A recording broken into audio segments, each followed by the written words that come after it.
ورحمة للعالمين بالقاسم اللهم صل على محمد وآل محمد. الصلاة والسلام على الإمام المظفر شجاع الغضنفر قاسم طوبى وصقر أبي شبير وشبر طالع باب الخيبر ذاقي حوض الكوثر الامام نجم الثاقب امام المشارق والمغارب مظهر العجائب ومظهر الغرائب الذي حبه فرض على الحاضر والغائب غالبا على كل غالب مطلوب كل طالب مولانا مقتدانا وہادینا علی ابن ابی طالب اللهم صل على محمد وآل محمد. الصلاة والسلام على آل الطيبين الطاهرين المعصومين المظلومين ولعنة الله على أعدائهم أجمعين من يومنا هذا إلى يوم الدين. صلوات محمد. گزارش ہے کہ سورہ فاتحہ کی تلاوت فرما کر ملا عبد القادر ملا فدا علی میمونہ بیگم بنت فدا علی مرتضی حسین ابن ملا عبد القادر کی ارواح کے لیے ایصال ثواب فرمائیں. بسم اللہ الرحمن الرحیم.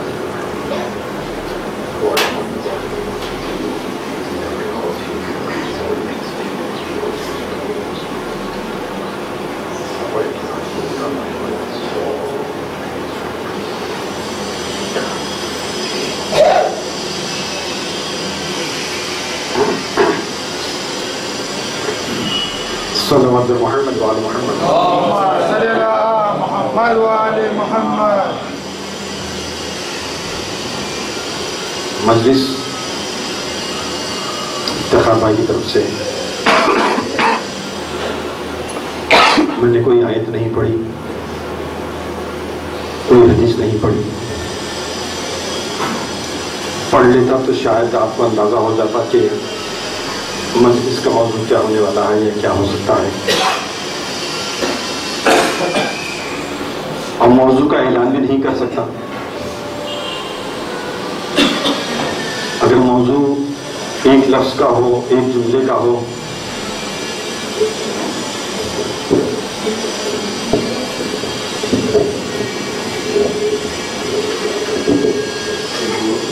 اللهم صل على مجھے تھوڑی سی مشکل ہے.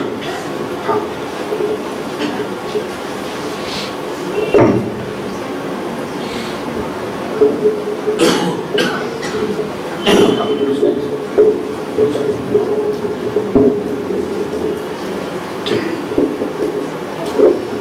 صلوات محمد. اللهم صل على محمد وآل محمد.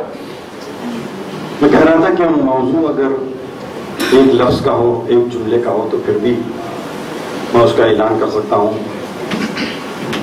ہم دونوں نے بہت دیر تک بہت سی باتوں پر ڈسکشن کیا.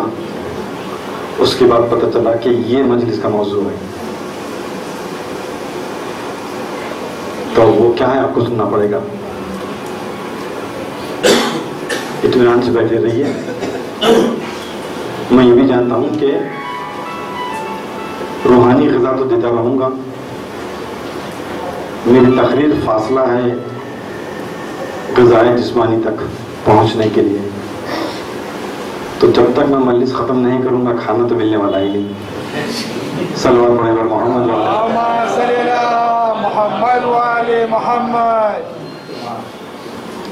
ہوتا ہے اکثر جو صاحبان فکر ہوتے ہیں، عموماً ایک بات یہ ہے کہ جس کے دل میں تھوڑا بھی اگر قوم کا، ملت کا، اپنی کمیونٹی کا درد ہوتا ہے اس کا ذہن واقعاً منتشر رہتا ہے. کئی سوالات اس کے ذہن میں ابھرتے رہتے ہیں اور وہ تلاش کرتا ہے کہ کس طریقے سے میں ان مسائل کو اپنے ہم خیال لوگوں کے ساتھ شیئر کروں تاکہ قوم کا، ملت کا، لوگوں کا، انسانوں کا افادہ ہو سکے۔ اسی بنا پر موضوع ایک لفظ میں ادا نہیں ہو سکتا۔ ہماری گفتگو میں حالت حاضرہ سے لے کر مجرم کون ہے، مجرم کے اندر بہت سے لوگ آئیں گے، پھر والدین کی ذمہ داری، بچوں کی ذمہ داری، مولوی صاحبان، ذمہ داران قوم، بہت باتیں آ سکتی ہیں۔ زیادہ وقت نہیں دوں گا، مجھے معلوم ہے، لیکن پھر بھی سوچنا پڑے گا کہ میں بے موضوع کی تقریر بڑی محنت سے تیاری کر کے آیا ہوں۔ کہتے ہیں کہ اگر کسی کو ایک بیماری ہو تو ایک دوا تجویز کی جا سکتی ہے، لیکن اگر کسی جسم میں مختلف قسم کے بیماریاں بیک وقت موجود ہوں تو ایسے مریض کو ایک دوا تو نہیں دی جا سکتی۔ پھر اس کے ساتھ یہ بھی دیکھنا پڑتا ہے کہ ایک بیماری کے لیے جو ہم دوا دے رہے ہیں، ہو سکتا ہے کہ وہی دوا اسی وقت مریض کے اندر جو دوسری بیماری ہے اس کے لیے نقصان دہ بنے گی۔ تو سوچیے کہ ایک طبیب کے لیے، ایک سولوشن پرووائڈر کے لیے کتنی اہم، کتنی بڑی ذمہ داری بنتی ہے کہ کوئی اس خیال رکھنے والے انسان کی مجلس کی دعوت کو قبول کر کے ممبر پر بیٹھے۔ صلوات پڑھے پر محمد۔ زندگی کی جتنی بھی قسمیں ہمارے سامنے اس وقت موجود ہیں، ان کو دو حصوں میں تقسیم کیا جا سکتا ہے۔ ایک وہ ہے جو اس دنیا میں آتے ہیں تو صفحہ فطرت پر قلم اقتدار سے اپنے جینے کا سلیقہ لکھا کے آتے ہیں۔ ان کی زندگی، ان کی روٹین، ان کی حیات، ان کی کیفیت کے تحت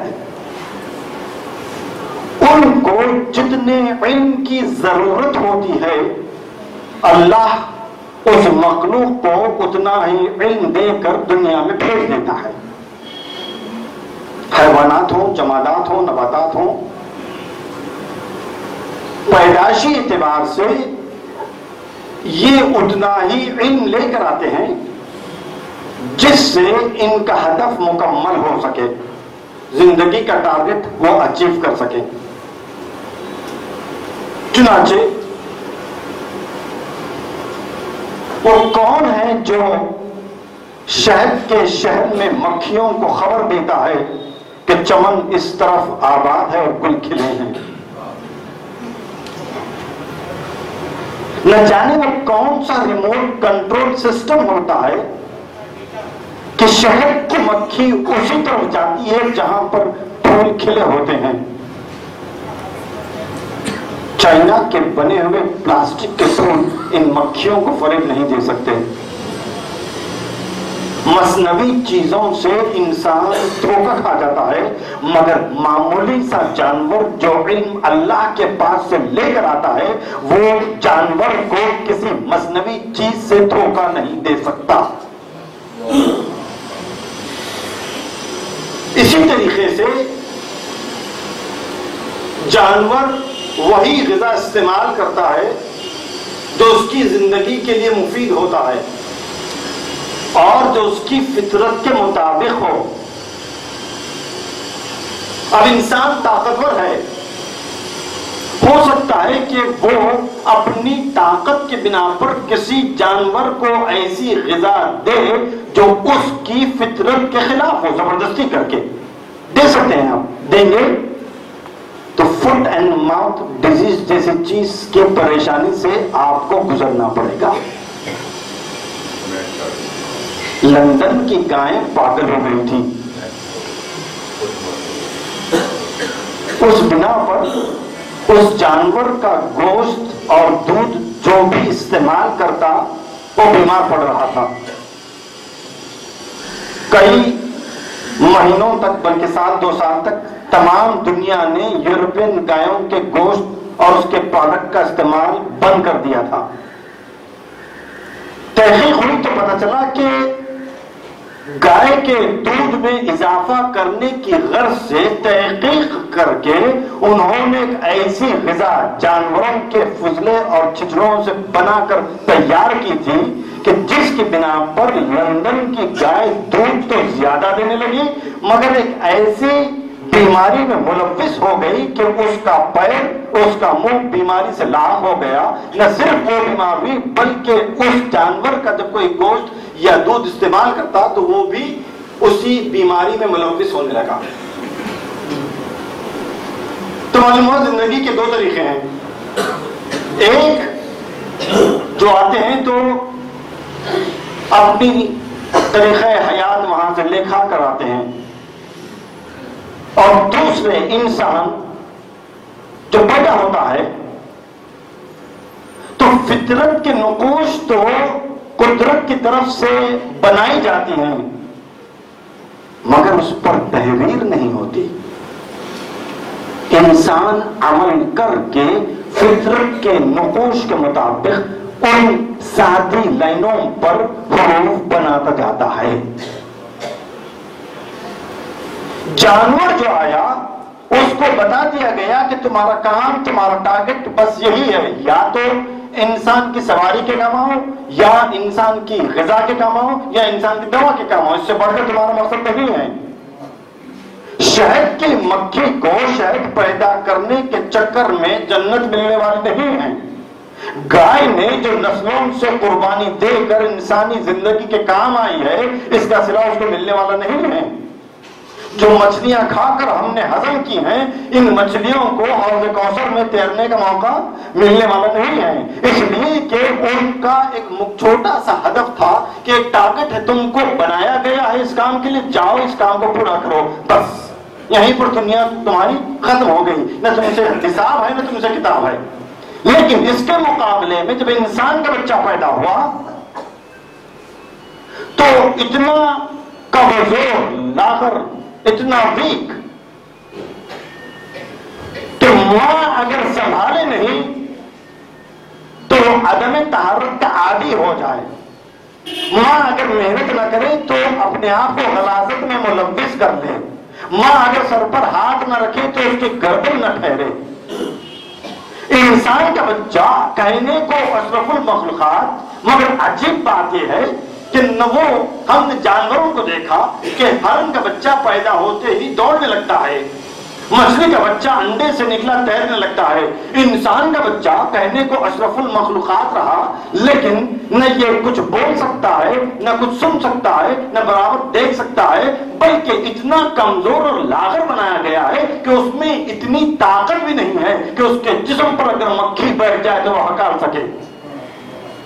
قدرت ادھر سے آواز دے رہی ہے کہ ہم نے انسانی بچے کو اس لیے اتنا کمزور اتنا لاغر اتنا ویک بنایا کہ اس کمزوری کی بنیاد پر ہم ایک مضبوط معاشرہ بنانے کا ارادہ رکھتے ہیں.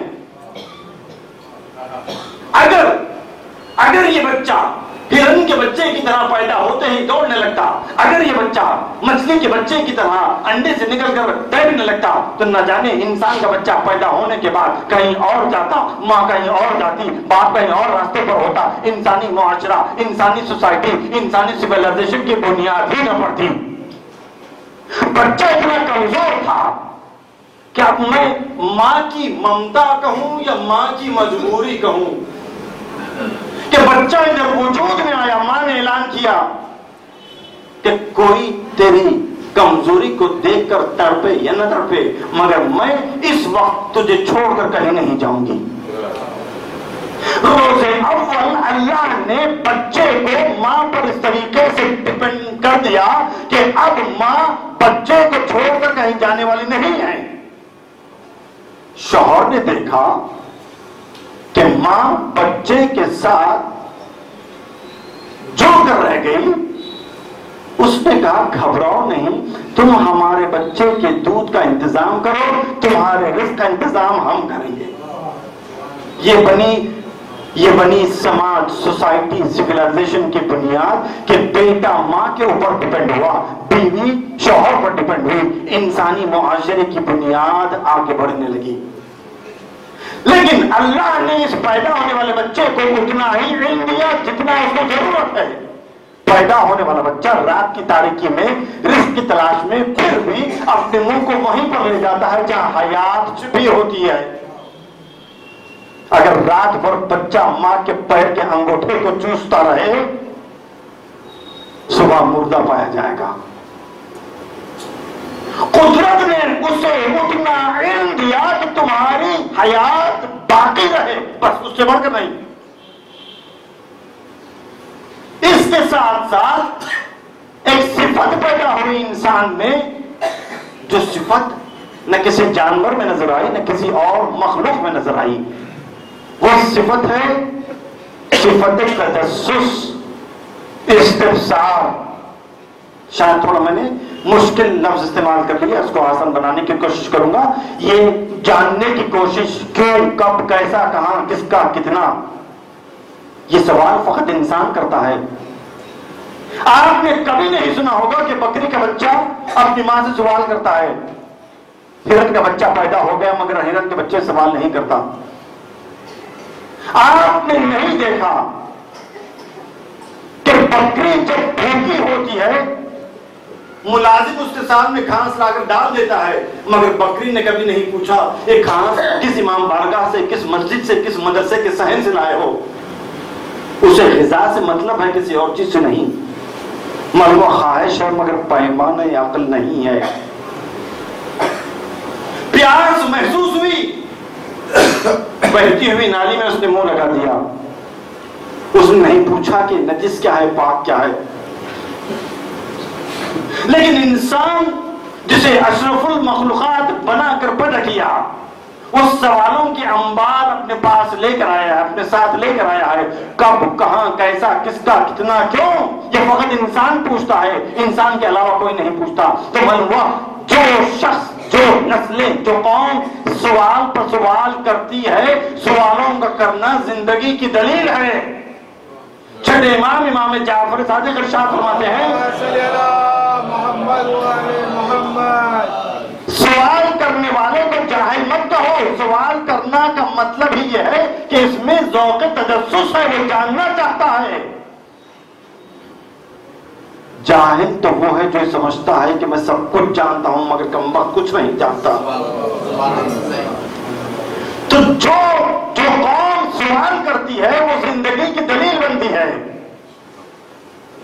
قوموں میں جہاں تجسس ہوتا ہے، استفسار ہوتا ہے، جو سوال پر سوال کرتے ہیں کہ ہم کیا تھے، کیا ہو گئے، دنیا کہاں ہے، ہم کہاں ہیں.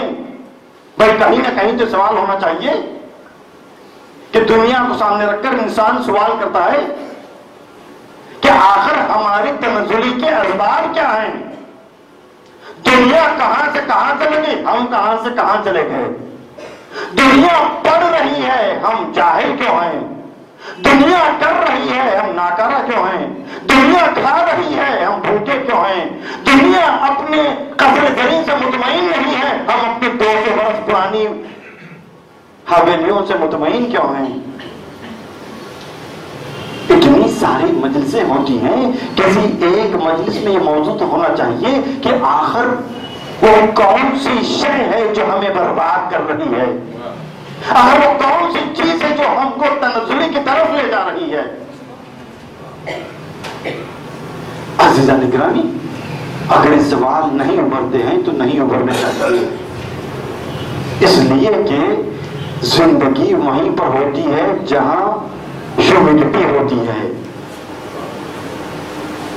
ہریالی صحراؤں میں نہیں اگتی. انسان کا بچہ پیدا ہوا، کہا سب سے پہلے اس کے سوالوں کا جواب دو. معلوم ہوا ایک مدرسے کی تلاش ہے. ہم نے پوچھا کہاں سے سیکھے گا، کہا ماں کی آغوش. موجودہ زمانے میں بحث چھڑی، جیسے تمہارا بچہ ویسے میرا بچہ. جیسے میں نے 2 ڈائپر چینج کیے، تم بھی 2 ڈائپر چینج کرو. صبح کا دودھ میں نے پلایا تھا، دوپہر کا دودھ تم پلاؤ. عزیزان گرامی، گڑبڑی کیا ہوئی کہ اللہ نے کہا کہ بچے کو ماں کی آغوش میں چھوڑو. سب سے پہلی تربیت کا ماں کی آغوش بنے گی. جہاں اللہ نے بچے کو یہ صفت دی کہ وہ جانتا ہے، جاننا چاہتا ہے کب کیسا کہاں کس کا کتنا، تو وہیں پر اللہ نے ماں کو صبر و تحمل کی صفت سے آراستہ کیا کہ بچہ پوچھتا جائے گا، ماں بتاتی جائے گی۔ بچے نے بجائے ماں کے باپ سے پوچھا ڈیڈی سے کیا کہتے ہیں، باپ نے کہا مائک کہتے ہیں۔ تھوڑی دیر گزری، بچے نے پھر پوچھا ڈیڈی اس سے کیا کہتے ہیں، کہا بیٹا ابھی تو بتایا تھا 2 منٹ پہلے، اس کو مائک کہتے ہیں۔ اور اگر غلطی سے بچے نے تیسری دفعہ پوچھ لیا کہ ڈیڈی سے کیا کہتے ہیں، کم وقت نہیں معلوم کتنے دفعہ پڑھایا، سر میں بھیجا ہے کہ کچرا بھرا ہے، ایسے بچے کی میں پڑھا ہی نہیں سکتا، نہیں معلوم جس وقت پیدا ہوا تھا کون سا وقت تھا، کون سی گھڑی تھی۔ 3 سوالوں میں باپ کا ٹیمپر آؤٹ ہو گیا۔ لیکن اللہ نے اگر بچے میں صفت پیدا کی ہے کہ وہ بچہ سوال پر سوال کرتا ہے، تو اس کے ساتھ ساتھ ماں کو صبر و تحمل کی ایسی دولت سے آراستہ کیا کہ بچہ پوچھتا جائے گا، تم سبق دہراتی جاؤ گی۔ تو نتیجہ کیا نکلا کہ پیغمبر کی حدیث یاد آئی کہ طلب العلم فریضۃ علی کل مسلم و مسلمہ، کہ قبل اس کے کہ تم بچے کو پڑھاؤ، بچے کو پڑھانے سے پہلے ضروری ہے کہ علم کا حاصل کرنا ہر مسلمان مرد اور عورت کے لیے فرض ہے، باپ کے لیے نہیں کہا، ہر مسلمان ماں اور باپ کے لیے علم کا حاصل کرنا۔ اتنی آہستہ کیوں کہتے ہیں، میں سلوا تو نہیں پڑھایا، میں سلوا اگر آہستہ سے پڑھوں چل جاتا ہے نا۔ فارس سے 1 ہفتہ پہلے کی بات ہے، ایک مدرسے میں مہمان کے طور پر بلایا گیا تھا کہ والدین سے بات کرنی ہے، صلوات پڑھے پر محمد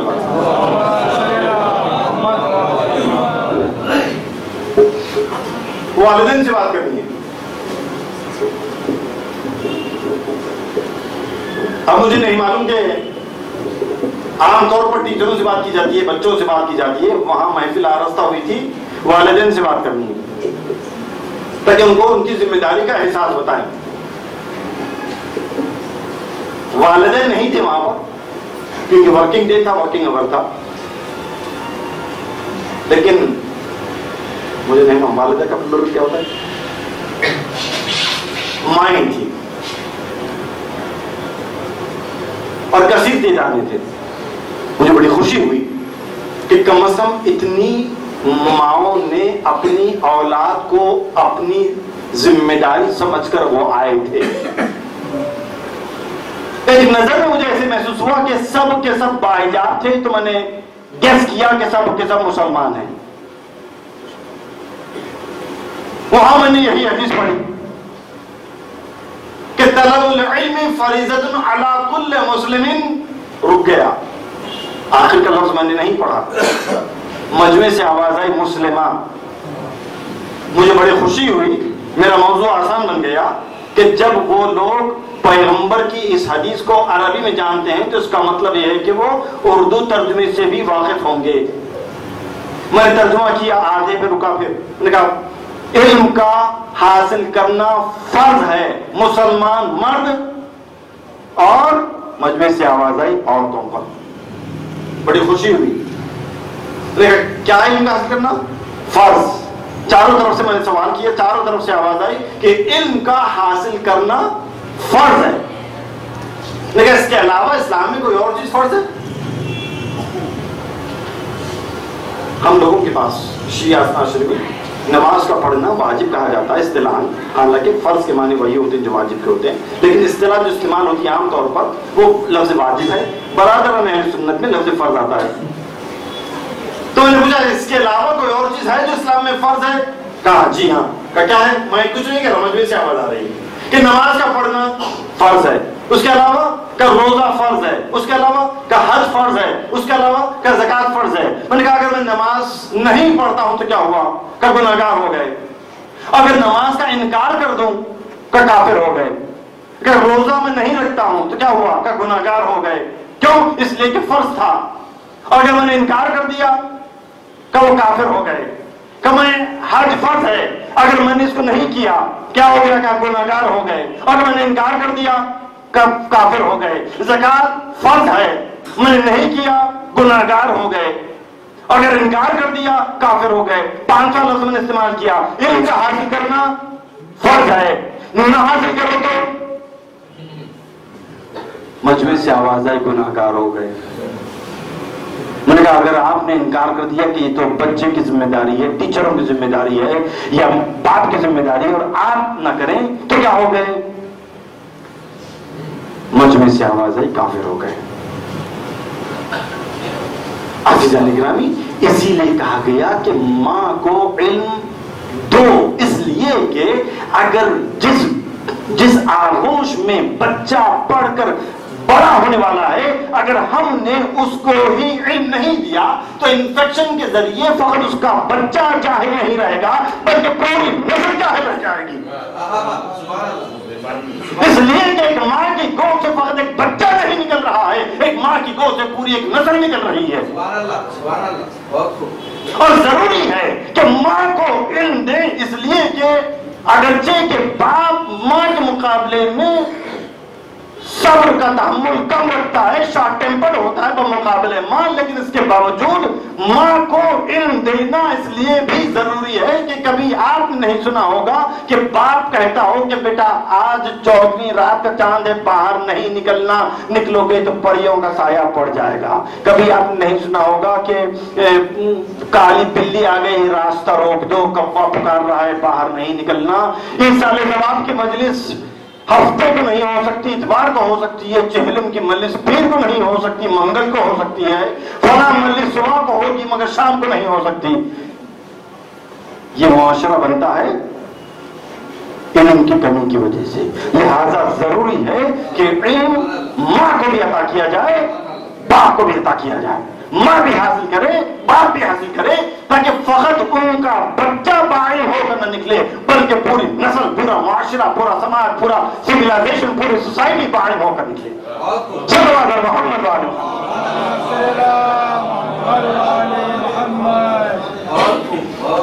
تو 2 زندگیاں ہوئی، ایک میں تجسس پیدا ہوا، کب، کیسا، کہاں، کس کا، کتنا، کیوں۔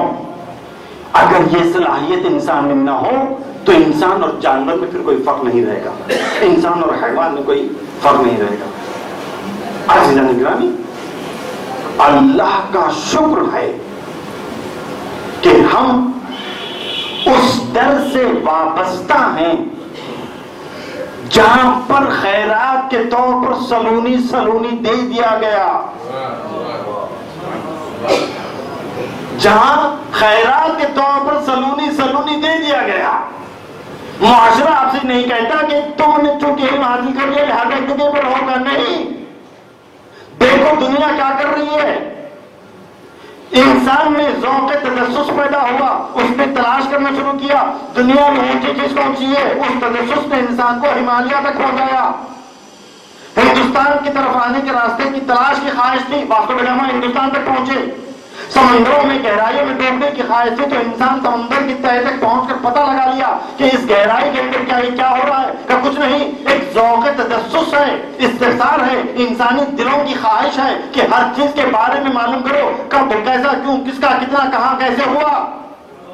اور جب تم زمین کی سیر کر لو تو پھر آسمانوں کی طرف دیکھو۔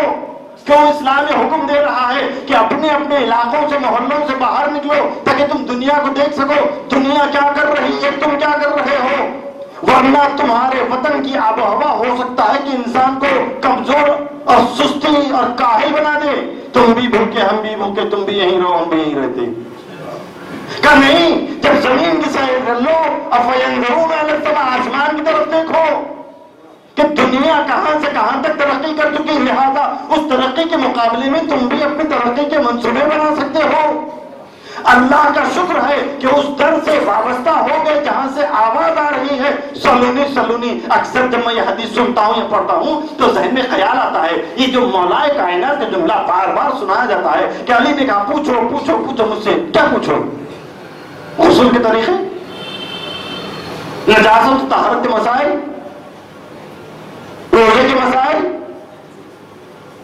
حرام و حلال کے طریقے، کیا مطلب ہے سلونی کا؟ کہ نہیں، سلونی کا مطلب ہے جو چاہے پوچھو، سائنس، کیمسٹری، میتھمیٹکس، فزکس، جغرافی، internet, computer, share market, real estate کا یہی تو معنی ہے، جو چاہے پوچھو۔ جس علی نے، بھائی سامنے والے نے علی سے یہی پوچھا تھا نا کہ یا علی آپ ہر سوال کا جواب ایسے دے دیتے ہیں کہ اس میں رسپانس ٹائم کچھ بھی نہیں ہوتا، پر کچھ دیر سوچ لیں، غور کر لیں، فکر کر لیں، اس کے بعد جواب دیں، ایسا نہ ہو کہ جلد بازی میں جواب دینے میں کچھ غلطی ہو جائے۔ علی نے کیا کہا؟ بندے خدا تیرے ہاتھ میں کتنی انگلیاں ہیں؟ کہا 5۔ علی نے کہا مسکرا کے سوچ لے، سمجھ لے، فکر کر لے، غور کر، کہیں ایسا نہ ہو کہ جلد بازی میں تیرے منہ سے کوئی غلط جواب نکل جائے۔ کہیں علی اس میں غلطی کی کیا بات ہے؟ جب سے پیدا ہو اس وقت سے دیکھ رہا ہوں میرے ہاتھ میں 5 انگلیاں ہیں۔ کہ جس طریقے سے تو پیدا ہونے کے بعد سے دیکھ رہا ہے کہ تیرے ہاتھ میں 5 انگلیاں ہیں، اسی طریقے سے جب سے علی پیدا ہوا ہے اپنی آنکھوں کے سامنے کائنات کو دیکھ رہا ہے۔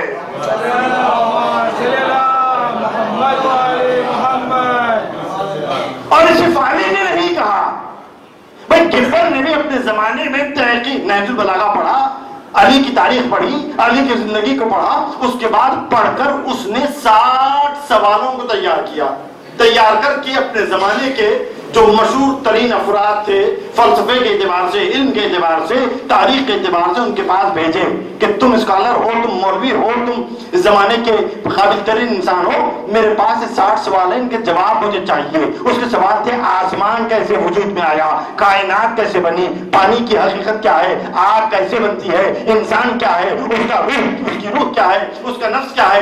اس طریقے کے اس نے 60 سوال تیار کیے، 1 سال کا موقع دیا کہ تمہارے پاس 12 مہینے ہیں، اپنی تحقیق کے مطابق میرے ان سوالوں کے جواب تیار کر کے مجھے دو۔ 1 سال گزرا، 60 سوالوں کے جواب کو گبن نے اپنے سامنے رکھا، اس کے بعد علی کے نہج البلاغہ کو اپنے سامنے رکھا، لکھ کر کہتا ہے کہ گواہ رہنا میں مسلمان نہیں ہوں مگر اس بات پر یقین رکھتا ہوں یہ پوری کائنات یا تو علی نے بنائی ہے یا علی کے سامنے بنائی گئی ہے۔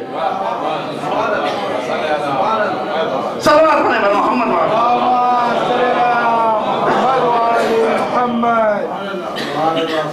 یہ ذوق تجسس، یہ ذوق استفسار ہم نے علم کے بٹوارے کی، جہاں ہر چیز تقسیم ہوئی وہاں علم بھی تقسیم ہوا۔ میں معافی چاہتا ہوں، کہہ رہا ہوں ضرورت ہے۔ جو ظالم تھے ہم نے ان سے کہا جاؤ امریکہ، جاؤ یورپ، جاؤ آسٹریلیا،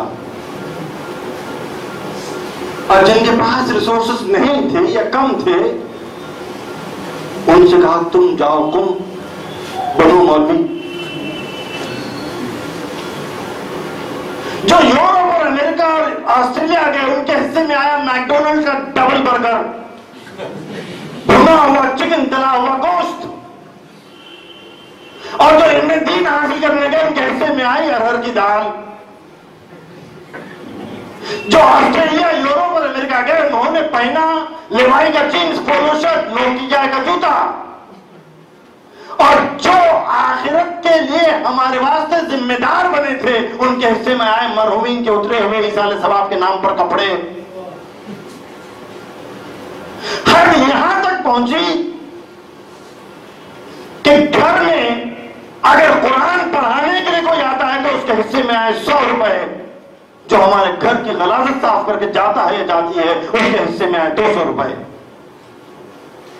یہ توہین علوم آل محمد نہیں تو اور کیا ہے؟ عزیزان گرامی، سوچ کر بتائیے کہ دنیا کہاں جا رہی ہے، ہم کہاں جانا چاہتے تھے اور کہاں گئے۔ یاد رکھیے آج کے اس زمانے میں اگر کسی چیز میں انویسٹمنٹ چاہتے ہو، خدا کی قسم نہ انویسٹمنٹ کے لیے گولڈ ہے، نہ ریئل اسٹیٹ ہے، نہ شیئر مارکیٹ ہے، نہ کوئی اور بزنس ہے، صرف اور صرف علم کے عنوان پر اپنی اولاد پر انویسٹمنٹ کرتے جائیے، تاکہ یہ پوری دنیا سے مقابلہ